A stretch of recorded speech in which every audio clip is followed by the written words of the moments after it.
Peter. Here's not really. I need to take Abby to soccer.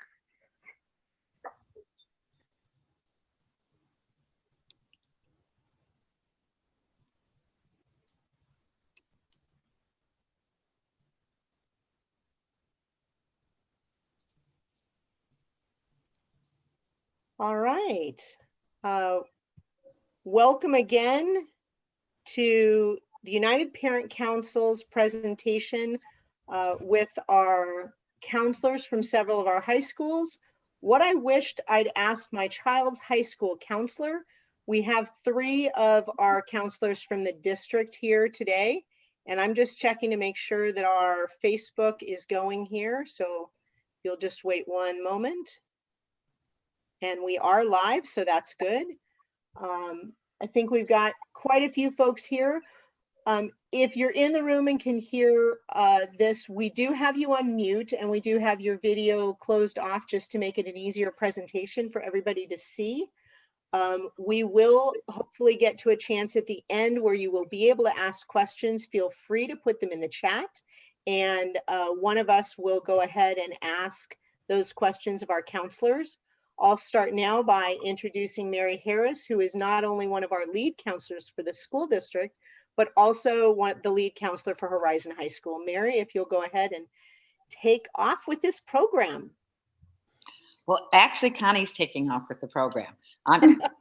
You're just introducing us right now. So good evening, everyone. I'm Mary Harris. Nice to be here with all of you. And then we'll introduce Jackie. Hi, everyone. My name is Jackie Strickling, and I'm the lead counselor at Paradise Valley High School. And I'm Connie Withers. I am the counselor for PV Online, and I'm also another one of the lead district counselors. And we really welcome you to this presentation. We hope you gain a lot of insight as to what to expect in high school for your children. We're going to be covering topics that range from graduation requirements all the way down to high school opportunities, summer school programs, and everything in between. So we hope that this is a meaningful hour for you and that we can answer your questions and share anything and everything that we know about high school at this time. Our high school programs, we kind of consider the counseling program as one of our programs, our supports for our students. At every high school, there is a counselor available and assigned to your child. These people, Jackie, Mary, and I, and every other counselor in our district are available for your students. Be able to give them individualized college and career guidance and support. They help with schedules. They help with what they need for future. They will help your child with registering for summer school and all things. It's very important for high school students to build that relationship with their counselor. We try to search them out. We try to get them. It's just if we don't have, it's a team though. We need the parents, we need the students and us to work together for your student success. We also, every high school also has a college and career specialist. These people are at the school to help you with college and career information. They may be responsible for some dual enrollment information. They arrange to have the colleges come to our schools.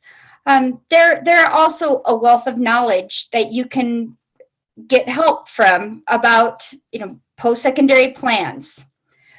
Every high school also this year, starting this year, we have a Paradise Valley Community College academic analyst. And these people are actually at our schools from Paradise Valley, and it's almost like a transition between high school and college. and they help the students figure out how to enroll in the community college system, how to pay for college, how to get ready for the college experience. And even though they're from the community college, they're not necessarily only about the community college. They can also help with in-state university admission process as well.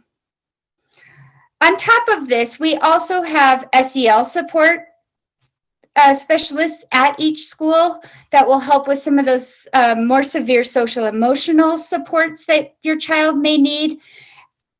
Oftentimes they can come through us, and then if we feel like they need more advanced SEL support, we can refer them to the SEL specialists at the schools.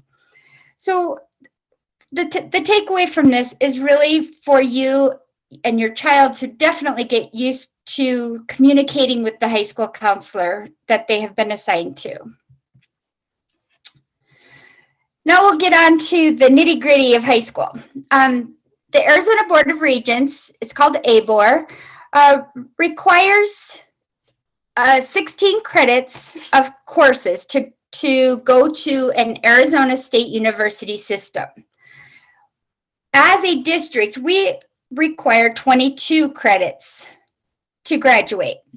But to go to an Arizona school, a college in Arizona, they need 16 credits. Their requirements are 4 years of math, which is also a graduation requirement, 4 years of English, which is also a graduation requirement, 3 years of a lab science, and it needs to be from 3 different lab sciences. So it could be biology, chemistry, earth science, integrated science, or physics. It just can't be, for example, earth science and astronomy, geology, because those would be considered the same lab science. They need 2 years of social studies. We require 3 years for graduation. The 1 year that ABOR requires is the 1 year of American history. You typically, in sophomore year, students take world history. Junior year, they take American history, and senior year, they take government and economics, and that's the 3 years of social sciences. ABOR requires 2 of them, but definitely American history. ABOR also requires 2 years of the same second language. This second language is not a graduation requirement. Students do not have to take a world language to graduate. However, they do need it to go to directly to an in-state university. There are some options for this. A lot of middle school students are taking Spanish or Mandarin or French even in middle school, and then they're coming into high school with that under their belt. And so then they start at the community or at the high school level as in what we call the second year. So Spanish 3-4 or Mandarin 3-4. This is considered an equivalency for ABOR. So even if they only take 1 year at the high school level, but they've taken the other year prior, they will have ABOR requirements. Now, the problem with that is that ABOR is really looking at this also for scholarships, and they do want to have all of these things on their high school transcript. So it's probably beneficial for the students to take more than one foreign language once they enter high school, if they want to go directly to a university. Students also need 1 year of fine art or 1 year of career and technical education. Every school has numerous fine art programs, and if they're not into fine arts, they can take a career and technical education program, and it counts for the same type of credit. The additional credits that we need for graduation is 1 year of PE and then additional electives. So I'm going to talk a little bit about AP or honors classes. Mostly here, I'm going to be talking about weighted versus unweighted GPA, because this tends to come up a lot. What's better? Is it better to take honors, or is it better to take regular? What classes do my kids need to take? You don't have any honors electives. How is my kid going to get a perfect 5.0 GPA? The reality of that is that no school offers every single course as an AP or honors course. So no student can actually get a complete 5.0 GPA. We are on a 4.0 scale, a 4.0 GPA, meaning that the students have all A's in all of their courses. If a student wants to increase their percentile, their class percentile rank, that means the highest, we don't have like valedictorian or salutatorians anymore. We have the top 5% of the class, the top 10% of the class. And that's what colleges and universities are looking for now, is percentile, not exact. So if you want to have your child be in the highest percentile, the more honors courses they can take, the more beneficial it is for them for that percentile ranking. However, most colleges also want good grades. They're looking at the ABOR requirements, and they're looking at the 4.0 scale. And that's for in-state colleges. Now, if they want to go to prestigious colleges or universities or even out-of-state colleges, those requirements are completely different. And they're going to want to possibly look at the weighted GPA. The things that you need to remember when you're talking about should my child take AP or honors is we always encourage students to take the most rigorous courses of study. This is what's going to prepare them for college level coursework. But we also don't necessarily believe that it's best for kids to be in all 6 AP and honors courses. It's great to have well-rounded students with numerous activities that they also participate in on top of the AP and honors courses. If you're, especially an incoming 9th grader, if they are going to be in an honors English class, there has been summer reading assignments that will be due in August. The honors English teacher from the high school will be emailing the students and letting them know about those summer reading assignments if they have signed up for those honors English classes. Maybe you wish your child was in an honors or AP class, but they didn't get recommended for that class. You can either contact the teacher and ask if that's something that they would consider, or you can ask the counselor. We never want to say no to a student. We just want to make sure that they have a course plan that is going to lead them to the most success. But we're not saying that they can't be in it, even if they weren't recommended for it. We just want to make sure we have that conversation. Honors classes are primarily for freshman and sophomore years, and then AP, the advanced placement courses, is primarily for the juniors and seniors. So if you don't see AP courses in the course list as a freshman and sophomore, it's because they're typically for juniors and seniors.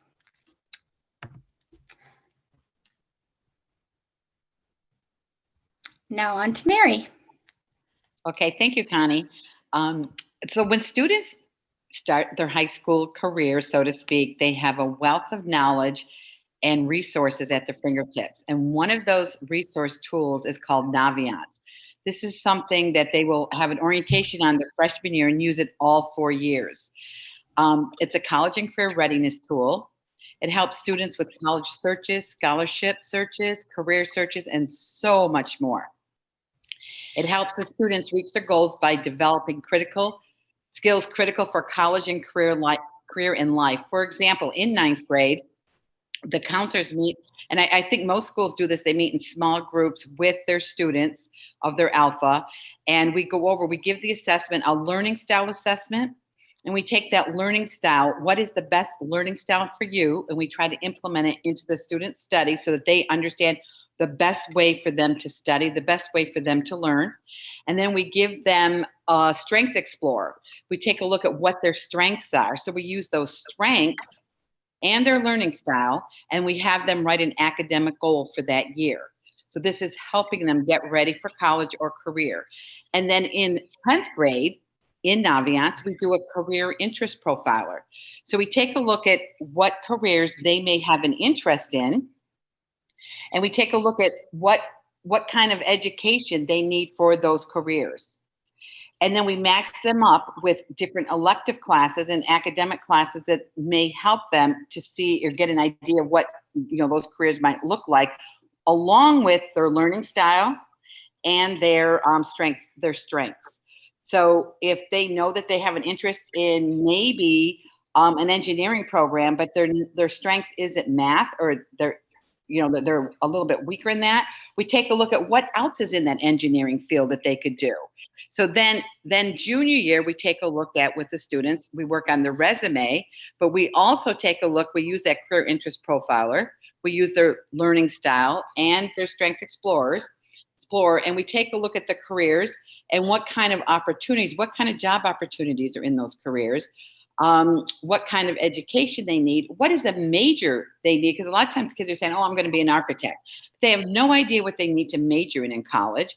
Or they'll take a look at a college and the college doesn't have their major. So we'll match them up to the major they need for the careers they're interested in. And then colleges will take a look at the colleges that match that major. So there's a college match search in Naviance that the kids can get matched to, that for schools that best fit them for what they want to take in school. And then it's a great planning tool. It's included detailed college profiles. It matches them, it pairs them to the institutions of their interest. And there's graphs in there for each school also to show the historical data to help the students evaluate their acceptance odds. So if they have a 3.0, they can take a look at that graph and say, well, what are my odds getting into the school with this GPA that I have here? And maybe some other prep test scores also.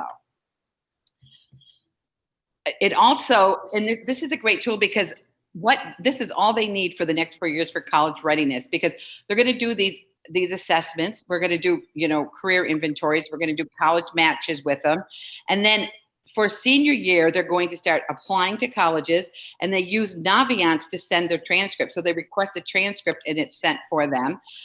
They can track their college application status submitted, the recommendation letters through the Common App process. So the teachers and the counselors can submit our letters of recommendation right through this process. The transcripts and letters, they all go together. And it's also a great communication tool. And if some of you are on here and you're from Horizon or one of the other high schools, you probably have just gotten an email through Naviance for summer school, all the summer school information. So we use it to send out to parents and students all kinds of information throughout the year.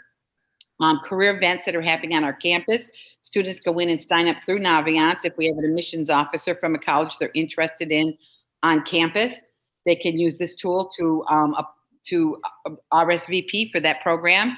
And we also use it for planning with our monthly newsletters. We send our monthly newsletters for counseling and scholarships and things like that out to students through the Naviance program. So it's a great tool. So when your students start in high school, have them log into Naviance and show you all the neat things that they can do in there. You're good, Connie. Okay. So once we get them all oriented into Naviance, then we have what is called a college and career testing preparation timeline. So each year they're going to be prepared to take different tests. So in 9th grade, our students, it'll be something new starting next year. It's called the Aspire State Assessment, which is the preparation test for our ACT. It was called, I can't remember what it was called in the past, but we're bringing that back. And that is going to be our state assessment for the 9th graders. And it will be freshmen only. It'll be given during the school day. So you don't have to sign up anywhere for that at all. It'll be right at our campus. And then we also have the students in 9th ninth grade research programs that we have. We have early college and career programs throughout the district, whether it be on campus, whether it be at the community college, that they eventually will be able to sign up for and take. And then we have many different career technical and education programs that maybe not be available in ninth grade, but we do research with them so they know what's available at the school, their home school, and also what's available at Star Tech, which is at PV High School, and that will be explained a little bit more later in the program. So then sophomore year, we're going to encourage our students to take the PSAT test, which is the SAT preparation assessment also. So that will give them a good idea, good indication on whether junior year they want to take the PSA to be a National Merit Scholar or try to be a National Merit Scholar. So junior year, as you can see at the bottom, it says PSAT National, and that's the SAT prep assessment, but only can you qualify for National Merit Scholarship the junior year. So many parents think, well, my kids already took it sophomore year, so they don't need to take it again. You can take it sophomore year. It's a practice. It does not qualify them for the National Merit, so they have to take it again junior year for the National Merit qualifier. Our state test now is the ACT. So all juniors will be able to take the ACT at their home school. They don't have to sign up for it. The school does it for it, and it will be free. The state pays for it. So we usually do that. We did that in the spring this year. We try to tell students when you're taking the ACT, SAT, get as much education in as possible. So springtime's a really good time junior year to start taking these tests. In the state, we do offer SAT and ACT outside of our school. So if you're interested in those, we also suggest the spring, and I'll talk a little bit more on another slide about those and how you'd sign up for those. Senior year, the timeline, we work with the students to help them apply for the college of their interest. Hopefully at this time, they know where they want to apply to. And I know it says October, November on here, and a lot of kids do apply October, November, but now colleges are opening up the applications earlier and earlier each year. So some are in August, they open up, and now I'm seeing some are even opening up in July. And I know a lot of times our thought is, well, we're going to wait and get better grades, and so we'll wait till January to apply. But I do have a lot of college admissions people saying, even if your GPA isn't as high as you want it to be, sometimes it's better to apply early because you're not in the big thick of things, but all the applications are coming in. So if you're applying in August and they only have a few applications, more than likely you will get an acceptance quicker than you would if you waited till October or November. For example, I had a student who applied in the thick of things in November, and he just got his acceptance today, as opposed to in August, the kids were getting within a week or two. So it does pay to apply earlier, the better. And then we continue with the scholarship search for the seniors. So hopefully and also that's another thing in Naviance, we have a list, hundreds and hundreds of scholarships in there that kids can look and match themselves up to and apply. And, the scholarships where kids have to write a little essay are the best scholarships to apply because they don't want to write those essays. So the competition isn't as great as a scholarship where you don't have to write an essay for. And that's found in Naviance also. So the ACT or the SAT, why and which exam should your student take? And when and where is it offered in the cost? So we're going to talk about that in the next couple slides. So high school students usually begin taking the assessment their junior year. And like I previously mentioned, we like to have the kids have as much education behind them before they take these tests. So we suggest in the spring. Although some kids are like gung-ho, want to take it in the fall right away. And it doesn't mean that they can't take it in the spring too. They can take it as many times as they want. Currently, colleges may be requiring a college entrance exam be taking along with certain cutoff scores as one of the qualifications now to be accepted. So by taking the ACT or the SAT, these college prep class courses or tests, I should say, it does allow students to have more scholarship opportunities. They do increase, as for example, merit scholarship. They do look at the scores, and the higher the score, the higher the money.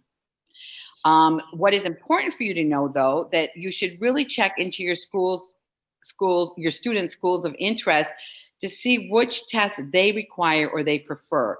Most, especially in-state, do take either test, but if you're going to a tier 1 school or a highly, selected school, I would suggest that you find out which test they would require or they prefer before you take one and then make a decision. Many times kids decide they're going to take both, and so they prepare for both, but it wasn't necessary to take both. So a little research goes a long way to find out which test would be best for your child to take. They don't, like I said, they don't have to take both exams. They may choose to take only one assessment, or they can choose to take both. And what you need to understand about the ACT allowed super scoring of the top scores. And what that means is if a student takes a test in, let's say, February, and they score really high on their English, but their math score is really low. So they want to retake it again in April. So they retake it and their math score was much higher in April. That's what super scoring is. ACT will send the English score from February and the higher math score in April. So that's what's called super scoring. Now, not every school accepts super scoring, so it's important to understand and find out what schools will accept the super scoring. Take a drink of water here. So just to go over the SAT a little bit for you, it's defined as the Scholastic Assessment Test, now called the SAT Reasoning Test. It is a true multiple choice test, and it measures the students' reading, writing, and math levels of all juniors and seniors. So what it's doing is it's measuring a high school student's readiness for college. And then it provides the colleges with one common data point that they can use to compare all the applicants, so that then that's how they accept the students into their schools. The highest score that a student could receive on the SAT is a 1600. And usually the average score nationwide is a 1060. And the length of the test is about 3 hours, unless you take the writing, and that's another 50 minutes. But the writing test will end June, I think, 2021. Correct me if I'm wrong there, but I think that's the last time they're going to offer the writing test. They're not going to require that anymore or offer it. This is the ACT. The ACT, that's also another standardized test used for college admissions, and it basically measures the students and compares them. It's measuring for their reading, their comprehension, and their knowledge of writing conventions, and computational skills. And they also compare the students to the rest of the high school students who apply. So there are 4 sections compared to the 3 sections of the SAT. There's a 4th section. There's reading, there's English, math, reading, and science. On the SAT, they do not have science on the test. On the ACT, they do embed a science test. And there is an optional writing section or an essay. With the exception of the essay, the test is entirely multiple choice, just like the SAT. And the highest score on the ACT is a 36, and the average score is a 21.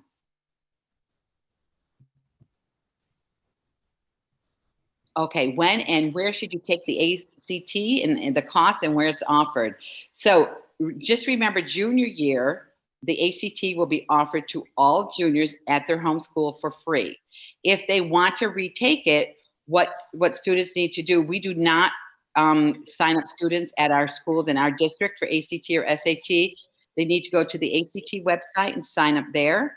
And for the SAT, they need to go to the College Board website to sign up for the SAT. And they have the dates listed and the deadlines there. There is a fee for both tests. And both tests are offered 7 times per year at a local high school. So when you go in, there'll usually be 3 local high schools that will offer the test at the time that you pick, and you pick one of those high schools. Okay. On to AP testing. We wanted to go over this year because it's a little bit different looking for the students this year than it has been in the past because of COVID. So because of COVID, College Board has decided to give us a little bit of leeway on the test dates and how we're going to give the test. So the 2021 exam schedule provides 3 testing dates. Most districts chose to do 1 testing date and give it to the students on the day they chose. Our district has decided we are going to allow students pick what's best for them, because we have so many students that are still online and they're used to taking their tests online, so they want to do the exam online. We have other students who feel much more comfortable taking it pencil and paper. So we are allowing students, and they've done this already, but I know kids are changing their mind as we speak. So in Administration 1, that all the exams will be done on paper and pencil, and it'll be administered at their home school. And the dates are there. So the first 2 weeks, it's May 3rd through the 17th. I know you can't see, I have a link there if you get a hold of the video. It says view exam dates. Those are the dates that will be, the test will be administered, and what test is administered and what time on the certain dates. I know your schools have sent that out to you already also. And then Administration 2, all the tests will be digital, and they'll be administered at home during the week of May 18th through the 28th. And then in Administration 3, most of the tests will be given, and they will be digital, and they're taken at home also. So the only test that will be taken in pencil, paper, and at school is the first administration, the first 2 weeks of May.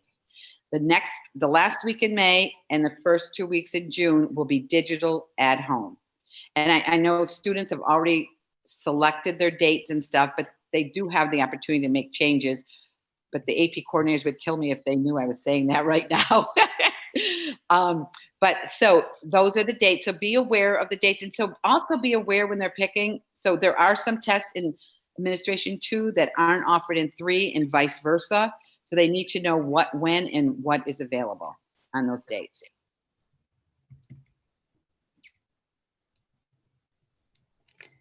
Now we're up to Jackie.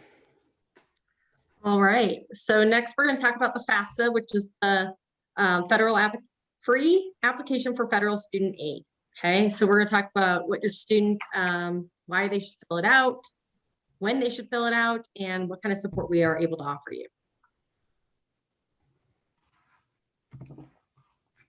So this is probably one of the most important things that you can do as part of your post-secondary education and getting ready for college.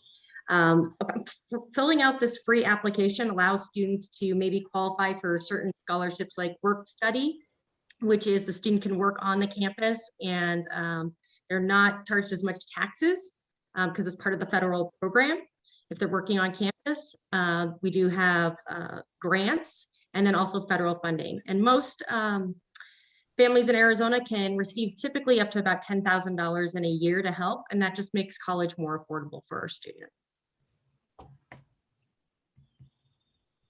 All right, so as far as the support goes, this year we're pretty excited. Our district has partnered with what is called Project Benjamin, or as what students are referring to as Benji. So all of our seniors receive a text message from Benji. It's a chat bot, and it's specifically designed to help students, parents, and educators just to answer quick questions, because the FAFSA can be time consuming to fill out and confusing for sure. So seniors will receive that at the beginning of the year, that text message from Benji to help them.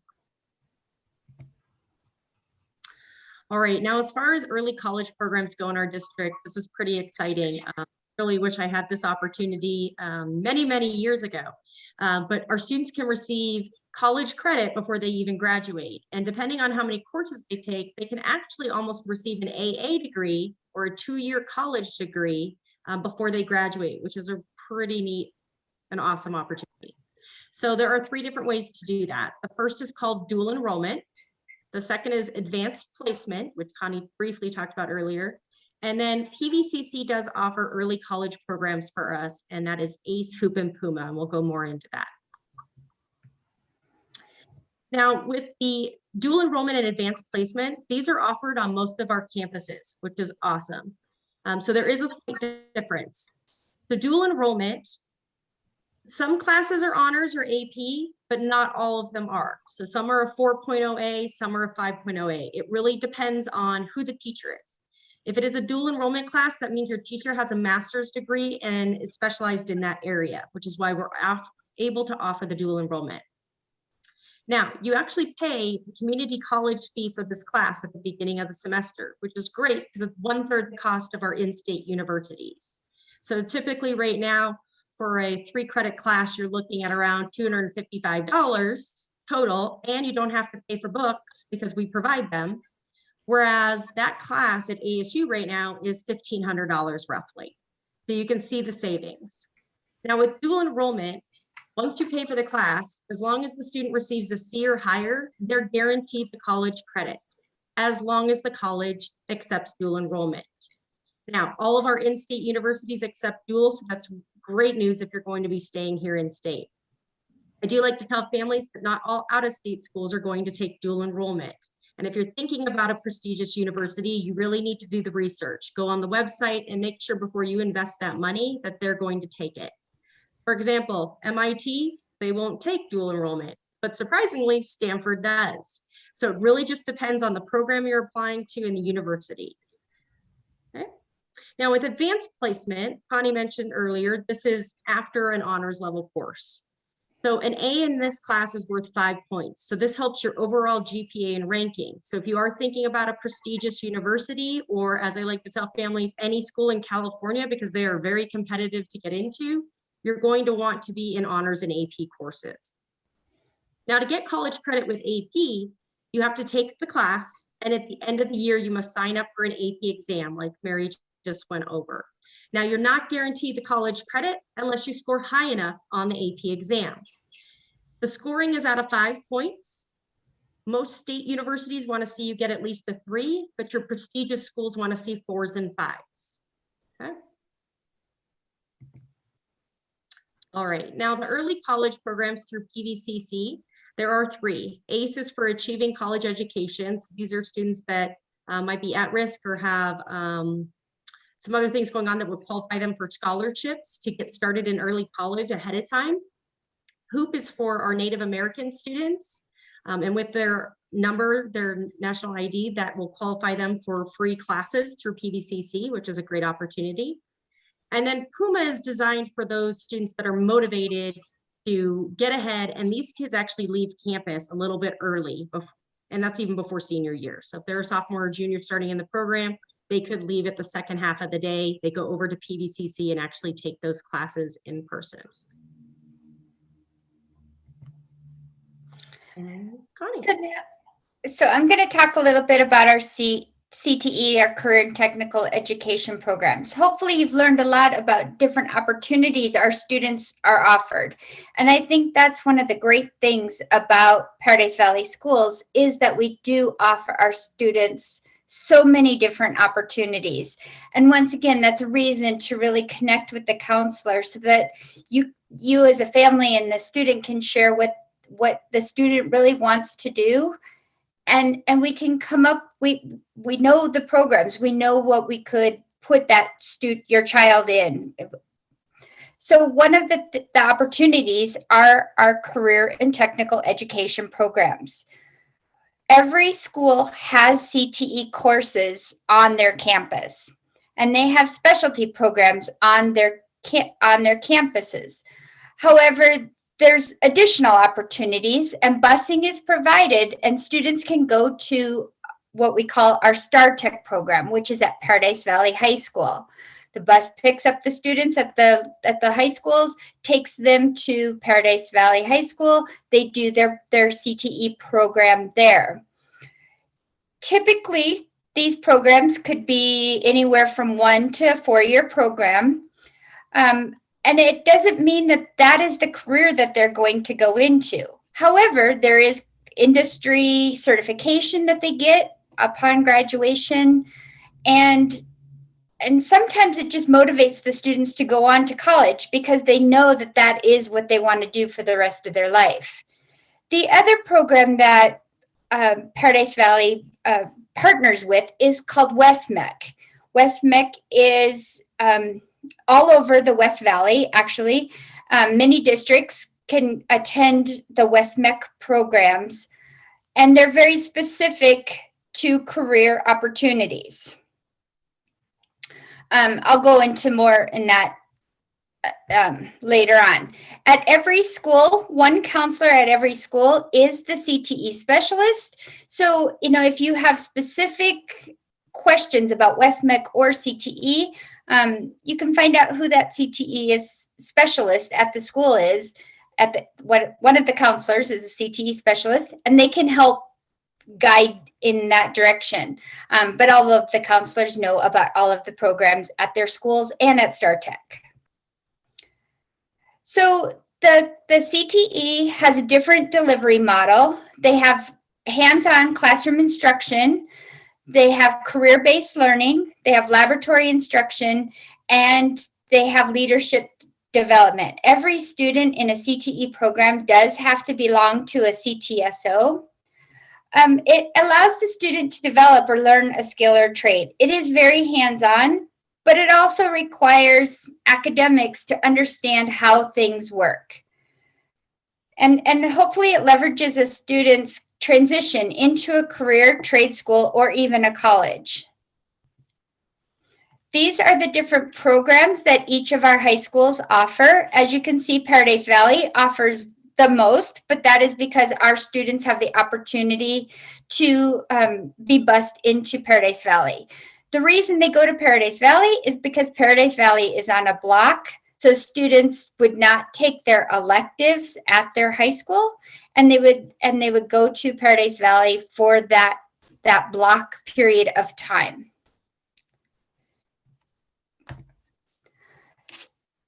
West Mech, we actually just closed the application process for West Mech for next year.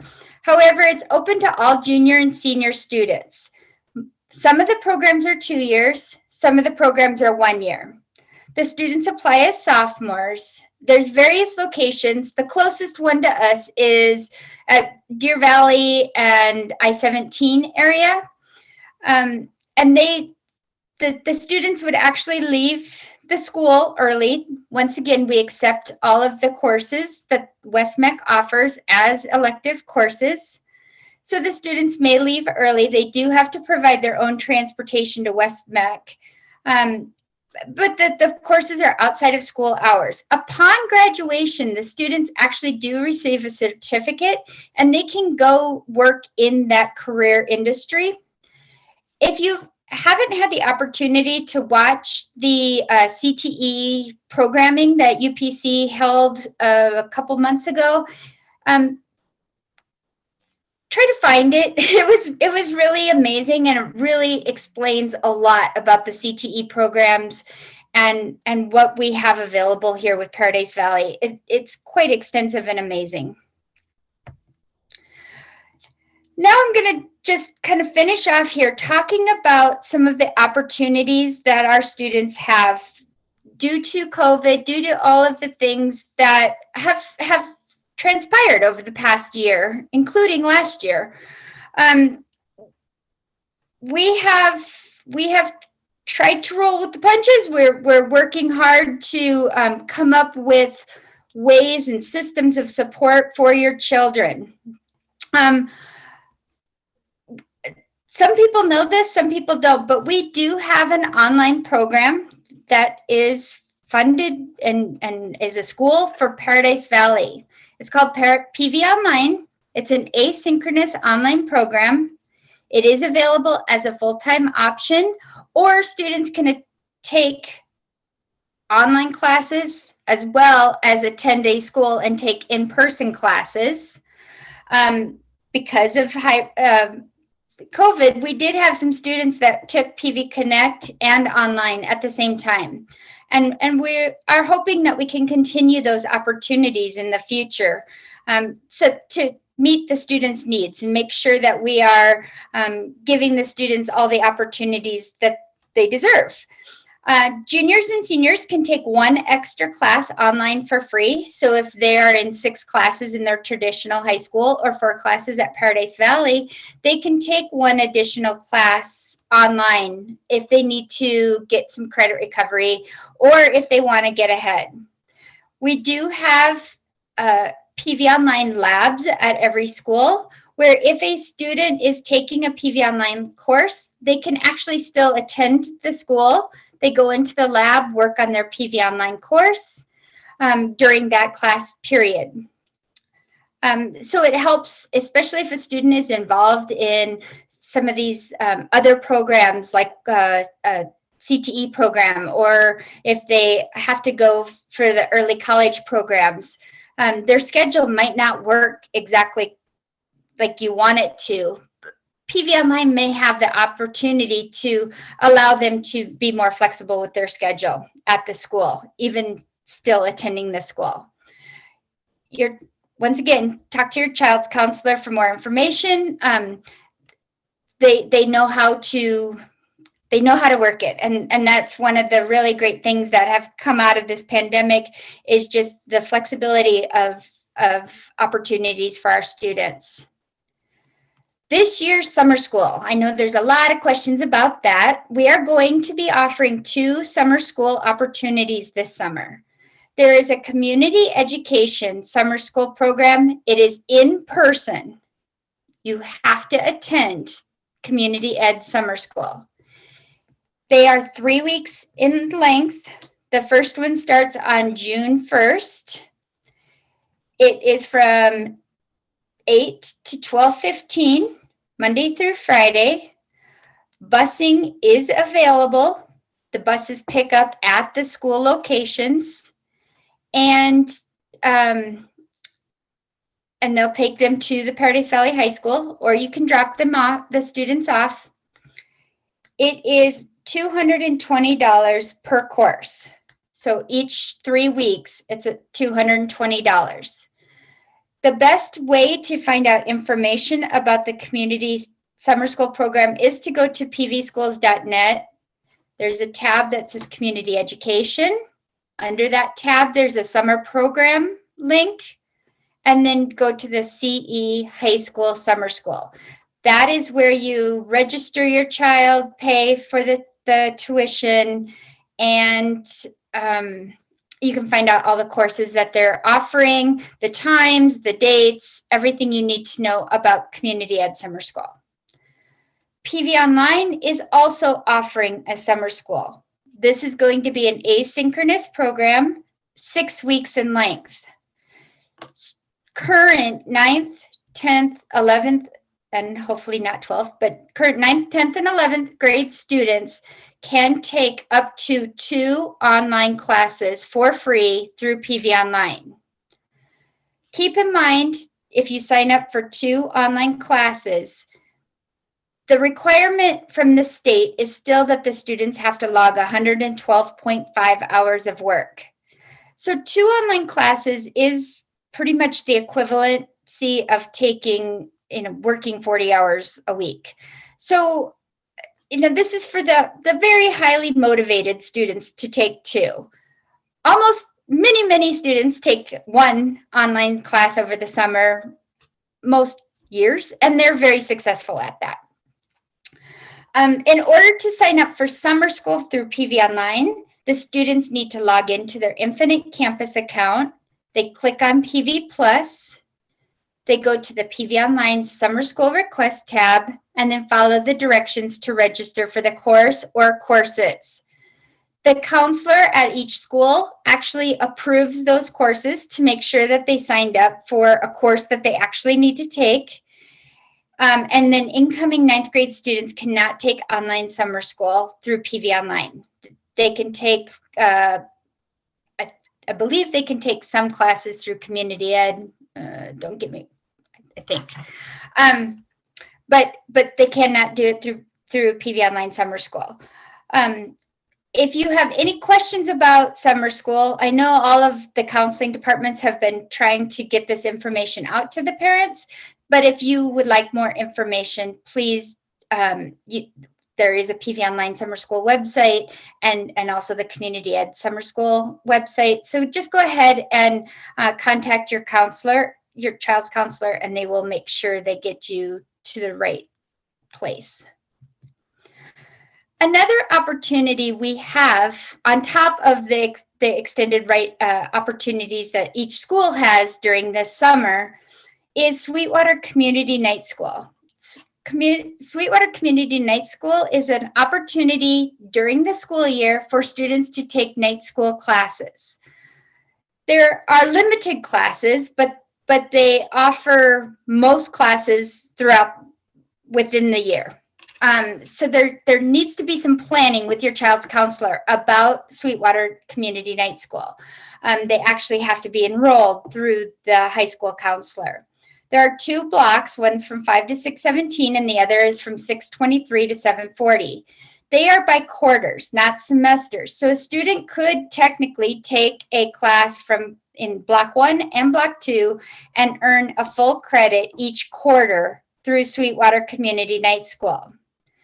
Next school year, they will continue to follow the PV Connect model, which means the student has to log in and participate in the course virtually during their block of time, whatever time that they're signed up for the class.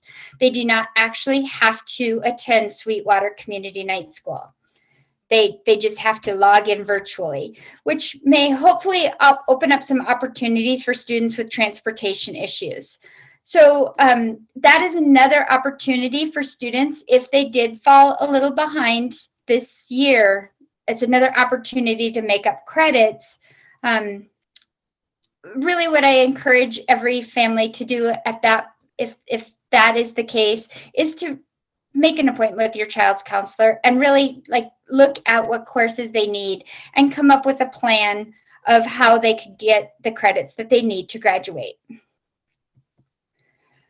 We really appreciate that you are here, but now we're going to open it up to questions. Thank you so much, Connie, for all of your participation, and the slideshow was great. I am just going to go ahead and ask you to remove your video or your screen sharing, and I will switch to a gallery view and hopefully pick up the rest of the panelists there. Let's see. Whoops. There you go. Okay. So we've got our great panelists. Thank you all so much for sharing that information. I have a high school junior, so I'm a little familiar with this, and I started listening to Connie, 6 years ago. So it takes a while to let this all sink in. So if you are a parent of a middle schooler, and I also have one of those heading to as a freshman next year, don't panic. This video will be saved. It will be available on the United Parent Council Facebook page, as well as our UPC YouTube channel. For those that don't know, United Parent Council created a YouTube channel, and we have a lot of these presentations that we've had over the past 4 or 5 years. We have saved and posted to our YouTube channel so you can re-watch them. Of course, things prior to COVID may have some changes, so please look to the most current presentations. We do have a couple of different questions, and I'm going to go back. So people that are just typing questions in, please understand that we're not going to ignore you. I'm going to come full circle here. We have some really good questions about from middle school parents. No surprise. What is the deadline for taking a math class and adding a middle school math class to a high school transcript? And I'm going to throw the curveball in there. Jackie's going to laugh. But what happens if that is not an A grade? Do you want to add that to your transcript? And I'll let one of you answer that. I'll go. Do you want me to answer that, Connie? Sure, go ahead. We're doing that now. So most of the schools have sent out the letter either before spring break or after spring break. There's a letter on a Google Doc. Some people did it that way at some schools, where the parents and the students have the opportunity to choose whether they want to keep their middle school grade that they took in 8th grade, 7th or 8th grade for algebra or honors geometry or regular geometry, if they want to keep those classes on their transcript. And yes, many students do take it off if they don't have an A, or because it's not honors, they take it off. And then they find themselves in a dilemma senior year because they've taken all the classes that we offer and they need to go to the community college to take calculus or differential equations. So they need to keep that in mind. They need 4 years of a math class. So if they have an A or a B and they feel like they're only going to go up to, not only, but they're going to go up to pre-cal or topics of college algebra, which is a dual enrollment class where you can get college credit as long as, and so is the pre-cal class, but on some campuses. But if you feel like you're only going to take 4 years of a math class while you're there, you want to keep, or 3 years, you're going to want to keep that A on there. So you'll take the algebra 1, 2, you keep it on there, whether it's an A or B, and then you move into geometry, and then you'd move into algebra 3, 4, and then pre-calculus. or topics of college algebra.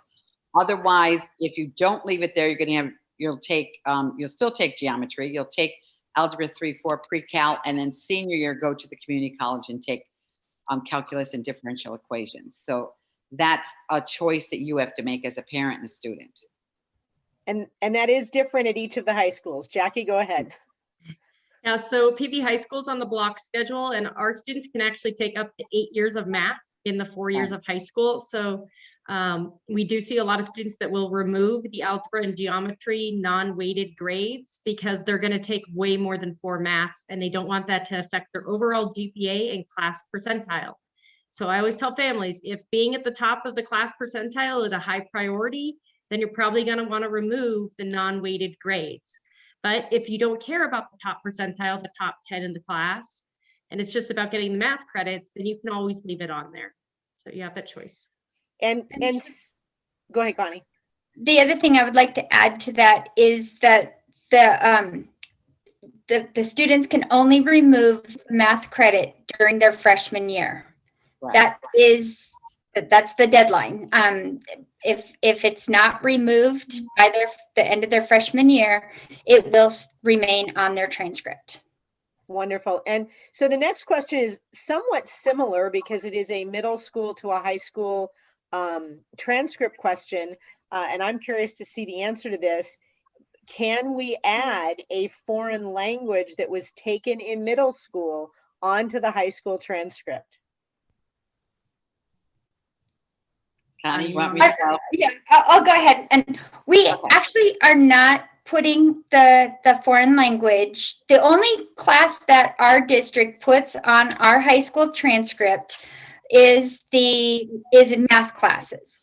A student that takes a foreign language in middle school, we know that they're in those advanced classes, and we just make sure that we count them as the equivalency. So once they get to the high school level, we put them in the second year of the foreign language. So I'm going to add.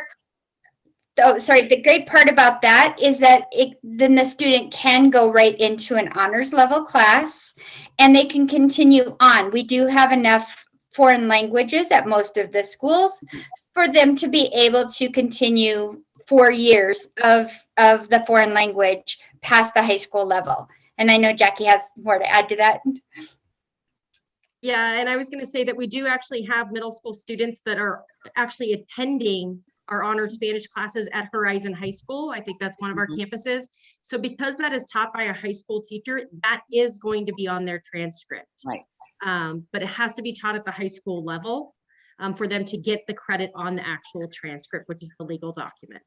And then one of the questions is, so if a student has taken a bunch of these foreign languages in middle school, those classes don't count as the 2 years for colleges because colleges won't look back to those middle school grades. It's only those classes that were taught, like you said, on a high school campus. Even if they took, Spanish 1-2 in middle school, it does not count. If they took Spanish 1-2 at a high school, that would count towards the college 2 years required, correct? I think that's what Connie had mentioned earlier. So it's the equivalency. I like to explain it as colleges look at the last year of language the student took. So if they took Spanish 3-4 only on their high school transcript, that is the equivalent of the second year. If they took 5-6, they count that as the third year. So just because 1-2 isn't on there doesn't mean they didn't technically get credit for it. But as Connie had mentioned earlier with the scholarships, they're now wanting to see at least 2 years of language on the transcript. So that's something to also be considering. Okay. And for those that want to dive deeper in that, there's some community college options available that any of these counselors can dive into. But I've got more questions here that I'm going to switch over to. Can a student be involved in other activities when they take an online course? For instance, do they get to choose what times they're studying, and can they hold a part-time job? So what's the flexibility of taking a class in PV Online? And Connie, that would be right for you to answer. Right. So with PV Online, it is asynchronous, so the students can do their work on their own time. So it does offer the opportunity for students to work in the morning and do their studying in the afternoons or evenings. We actually have several students who are in that position, that they have other things that keep them from being able to log in at a specific time or attend school between 7:30 and 2:15. So this, they can do it anytime. It's open 24 hours a day, 7 days a week. The teachers for the PV online classes do follow more of the traditional teacher schedule. However, they will respond. So if the student has a question and they email that teacher in the evening, the teacher will respond to them the next day, and it will go like that. Great. This is a question about a student in DAPS. DAPS is our program at Shadow Mountain. It is the Digital what's the other? Digital Academy of AP Scholars. Okay, Digital Academy of AP Scholars. There you go. And so that's at Shadow Mountain, and it says how many electives can they take in addition to their core classes? Do any of you know that? I used to be at Shadow Mountain, and I was part of the creation of the DAPS program. So they are in a block schedule for the DAPS class, which is covers the history and the English portion of that program. So the students can be in one additional elective on top of their 4 courses. So they usually have to take science. That's one of their hours. 2 hours block for the DAPS course, 1 hour for math. And so then for freshmen, they take PE. And then the rest of the years, they take science. So. Okay. One of the parents is saying, and I'm not sure the timing of this, but they're saying they're not receiving, you folks mentioned a variety of things that should be coming to parents of a high schooler right now. One of the parents is saying they're not receiving anything. What should they do to make sure they're receiving things? Isn't that through the Naviance system? It is, but it's through each individual high school counseling program. So what they probably should do is contact the counselor at that school and find out how that school is getting the information out, making sure that their email is correct and all of that. Understood. I will mention, if it is regarding the AP testing, the AP coordinators emailed all of the students, and the students had to complete a Google form with their PV learners. So that Google form did not go to parents, it only went to students. We did send home a blast to families to review the information prior to completing the Google form and picking the dates. So that might be something that they missed, and every campus does handle communication differently. I know at PV we use Google Classroom for our counselors as well as Naviance. Okay. Couple more questions here, if you can hang in. We've got a parent of an 8th grader asking about AP tests. A little confusion here because they are not for 8th graders going into 9th grade. Jackie, you can correct me, but I think most freshmen are not in AP classes. It depends on the campus and the opportunities. At PV, I can tell you that we do have a lot of freshmen that take AP Psychology and AP Computer Science Principles, which is part of our Crest Strand program for the principals. So it really just depends on the campus, but there are opportunities, not a lot, but a few in freshman and sophomore year.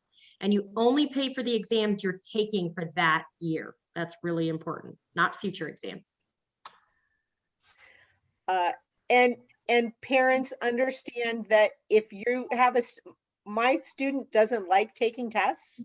So, I mean, a lot of students don't, but they don't do really well on that type of test. And so if that's something of interest, they talked about it earlier, there are dual enrollment opportunities where they don't have to take the test and do get the credit. The question is, are they going to stay in state or out of state? That leads to the next question is a parent that's asking a really good question on weighted versus unweighted and in state looking at their GPAs if the in-state is only going to look at their unweighted GPA, is it worth it to take honors or higher level classes if they only get a B, which now transfers down to a 3? I get this question quite a bit. I don't know, Connie, do you want me to answer it? Go ahead, Jackie. Okay, so this is always the philosophical question, right? So is it better to take the unweighted, get the easy A's and acceptance automatically into our in-state schools? Sure, that's a great way to go. You might qualify for money as well. I can tell you that research says that students that are challenging themselves in both honors and AP courses are better prepared to actually attend college, and they're more likely to actually graduate within 4 years instead of the typical 5 years that most students are graduating at right now. I will tell you that some of our classes, the AP is also a dual, because if your AP teacher is master's certified, that means you could pay for both. And I do have families that'll pay for AP and pay for dual to keep all the doors open for those classes. So my personal opinion as a counselor is challenge your student. It's better to get a B, I think, and challenge yourself than an easy A. Also, there's a fine line when it comes to honors colleges in our state. So if students want to get into an honors college, yeah, acceptance to the school is based on unweighted, but acceptance into the honors college, they're looking at how many honors and AP courses you took, because they can't take everybody. So it's a very fine line. That's So can you tell us what some of those honors colleges are? Because some of the parents may not be familiar with those. So ASU is the Barrett College. I think U of A is just called the Honors College. I could be wrong. And NAU is the Honors College. Okay. So, and do you actually offer a program where you talk about some of those, or do you leave that up to those counselors, those college reps when they are coming and talking about those schools? During senior advisement, we usually touch base about all of those colleges and opportunities. And then we do usually have a Barrett rep that will come out to our campuses and talk to students. Great, thank you. And our in-state universities have what they call tri-university events. And they have reps from all 3 colleges covering a huge range of issues, from the Fafsa to the honors colleges to admission to housing and all of the things related to attending colleges. And they have them for like juniors, they have them for seniors, they have them for multiple reasons. And on the newsletters or the communication from the counseling departments, that information should be shared, because this year, luckily, they've all been virtual. So anyone can attend them from anywhere at this point.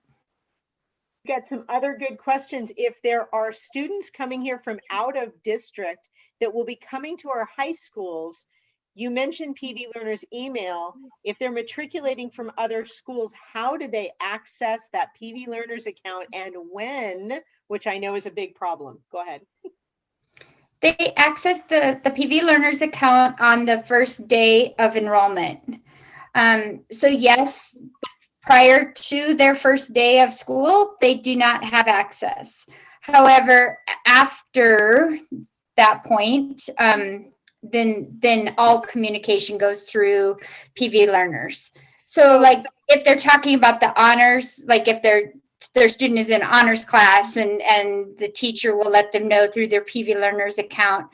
If they're from out of state, it's really, or from out of district and they don't get that email, often the teachers will look at their families. They'll send it to the parent email too, which tends not to be a PV Learner. So then it can, the parents will get that as well.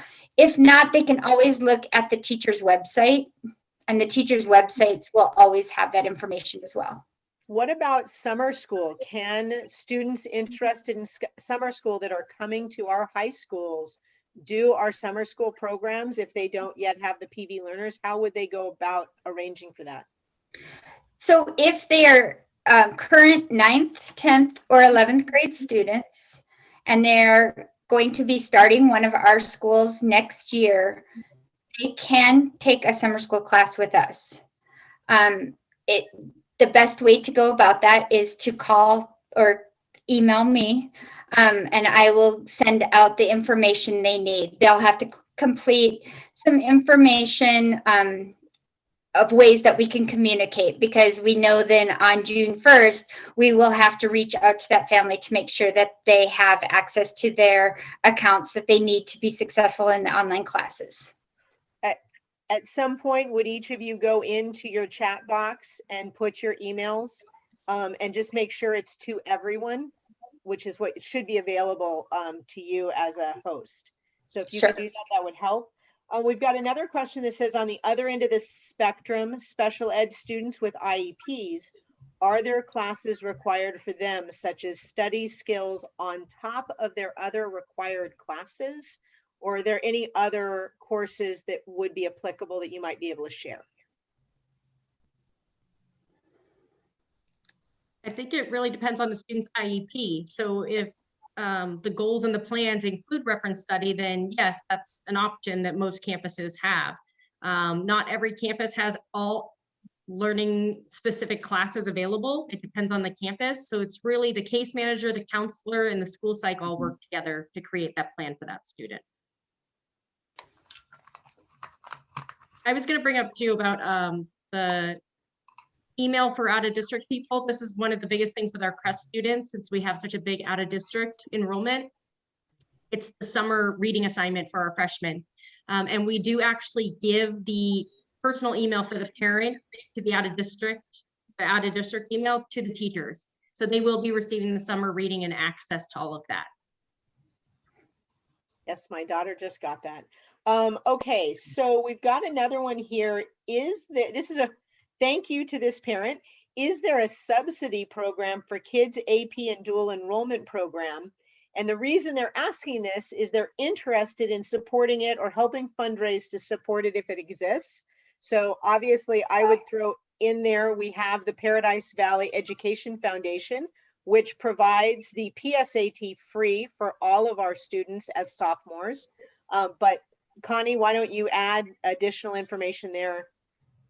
So for dual enrollment, most of those students, there's opportunities for financial aid through the community college system.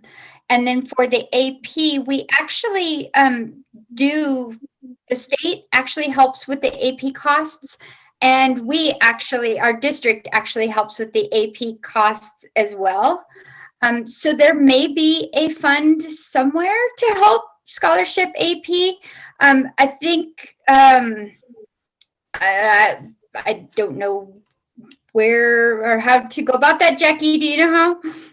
Yeah, so just for an example, on our campus, we actually have a separate account for dual enrollment that we do some scholarship funding for families that can't qualify for the tuition assistance through the actual PVCC or Maricopa Community College.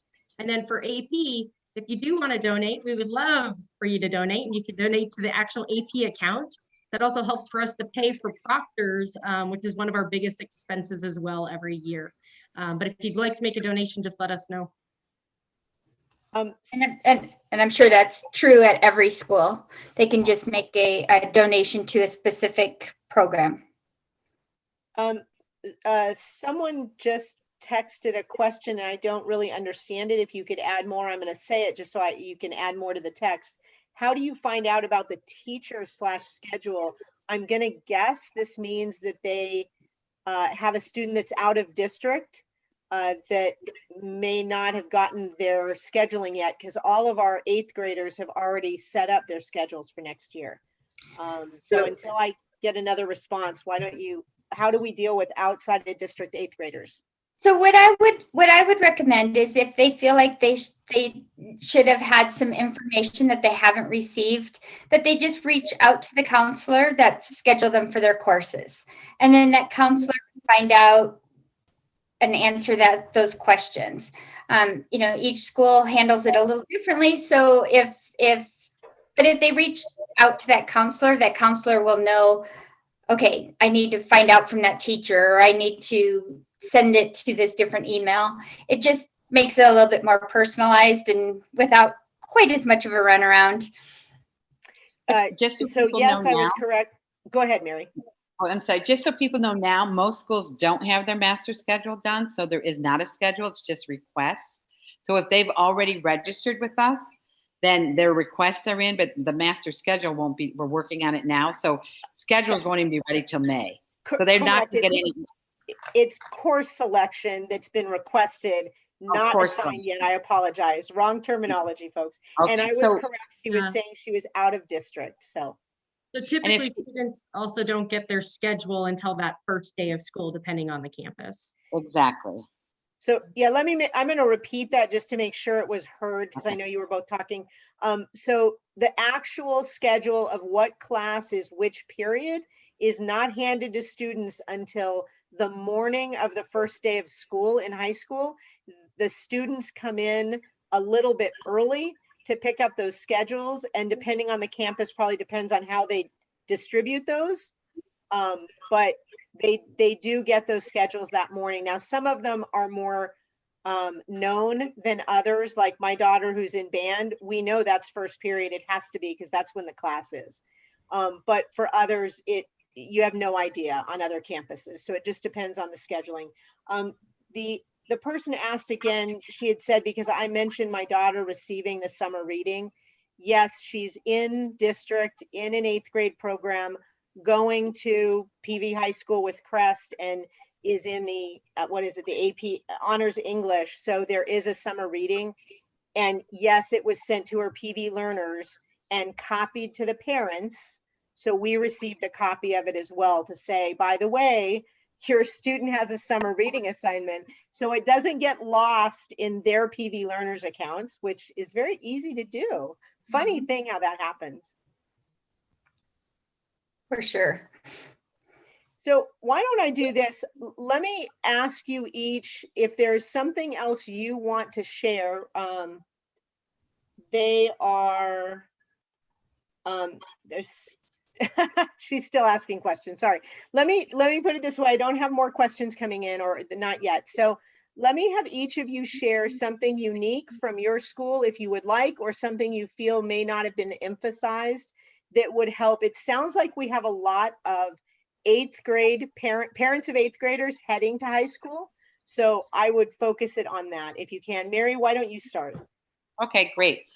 So I know at Horizon High School, we do offer the schedules 3 days ahead of time.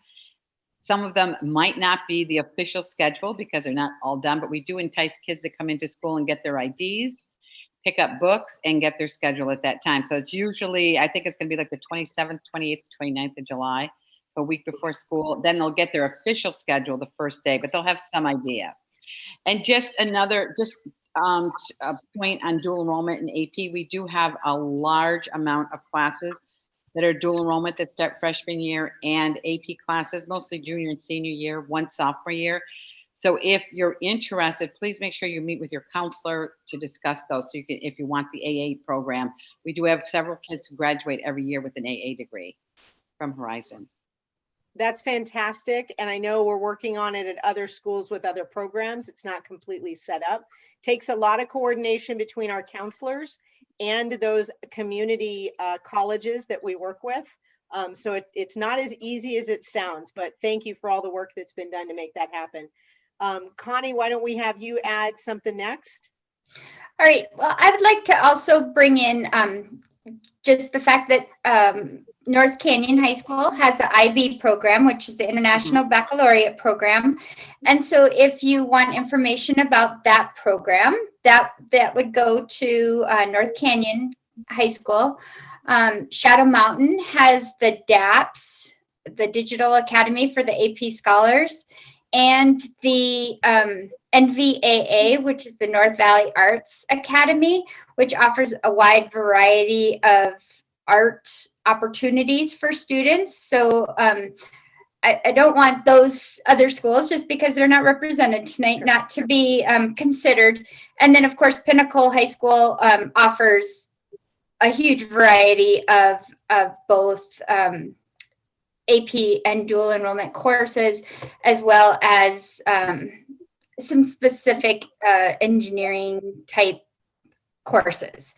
So that's about the other high schools. I work with PV Online. I am a PV Online counselor. I just feel like PV Online is a great opportunity for some students. It's not always easy. If the students have to be self-motivated, they have to be, they have to be willing to put in the work. It's not just given to them, just like any high school course. And I think that's a misconception in some ways, is that they feel like, oh, I could do it online. Now, luckily, because of the pandemic, I feel like all the students have a much better understanding of what it's like to be an online learner. And some are great at it and some are not. And it's okay. But being flexible with your schedule and having the opportunity to possibly take some online classes and some in-person classes, I think allows our students the best opportunity to get a full schedule of exactly what they want to take, and gives them that flexibility. Well, and for those that are not aware of the different classes that are available online, most people are unaware that we have music theory classes. I mean, there are a wide variety of programs available that are not necessarily offered in our brick and mortar facilities. PV Online has been around a long time. It is a very established program. These courses have been very well crafted, and there are a wide variety of them available. It's not just your core classes. And most parents are completely unaware that they exist, and students don't necessarily know they're out there. So, and we do have some dual enrollment and AP courses available through PV Online as well. oh, that's good to know. I didn't know about the dual enrollment. I knew about some of the AP, but not the dual enrollment. So thank you. Yeah. So Jackie, are there some things that haven't been said that you'd like to share? Some other interesting tidbits?